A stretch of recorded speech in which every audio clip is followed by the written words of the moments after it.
So you've got big dreams. You want success, financial freedom, and the kind of life you've always imagined. You picture yourself living that dream lifestyle, whether it's a thriving business, a strong and fit body, or mastering a skill that sets you apart. But there's a problem.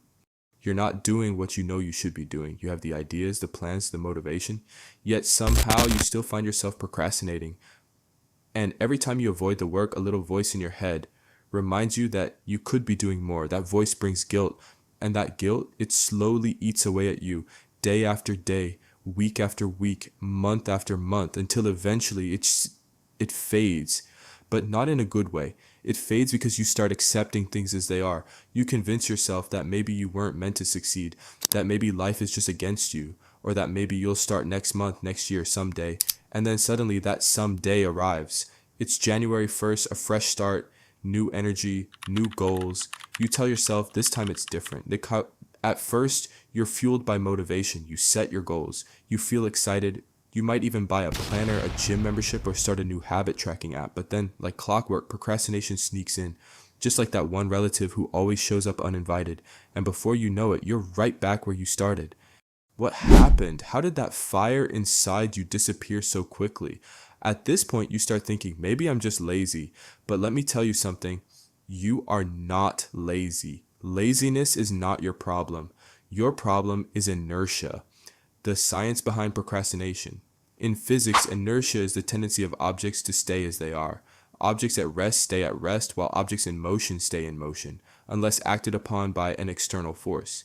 This exact principle applies to your daily life. When you're in a state of procrastination, you're at rest, and getting started on any task, no matter how small, requires an initial push to overcome that resting state. The problem, we make that first push feel so big in our minds that we avoid it entirely.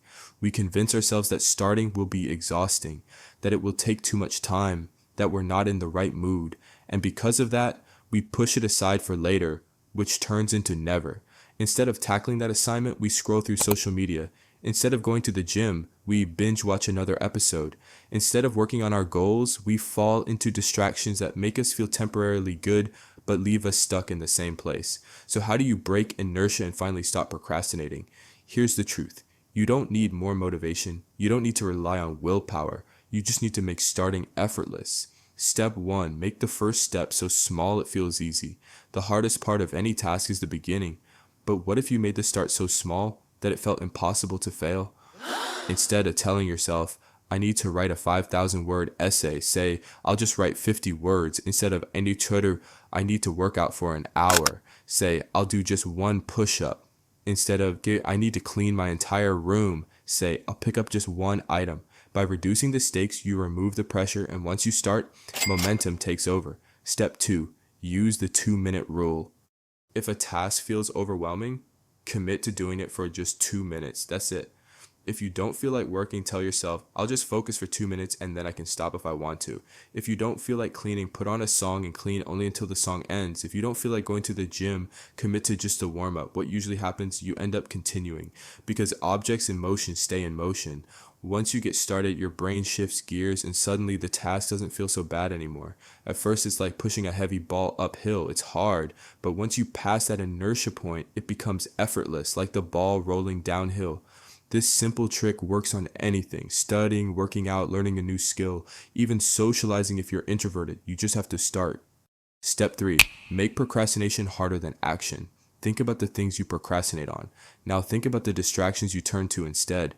Most of the time, distractions are easier and more tempting than the real work. So flip the script, make distractions harder to access, put your phone in another room, log out of social media, set a timer to limit Netflix. At the same time, make the task as easy as possible to start.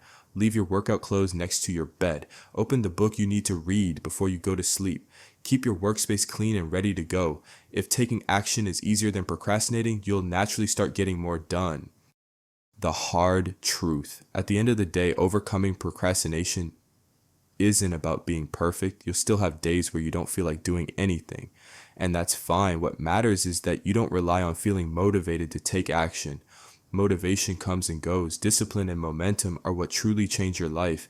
Because let's be real, no one is coming to save you. No one will magically give you success. No one will do the work for you. If you don't take control now, you'll be having this same conversation with yourself next year. So if you're ready to break free from procrastination, take control of your life, and finally achieve your goals, make sure to subscribe. On this channel, I share practical, no-nonsense strategies to help you become more productive, more focused, and more disciplined. If you want to level up your mindset and turn your goals into reality, this is the place for you. So don't just watch and forget, hit that subscribe button and turn on notifications so you never miss out.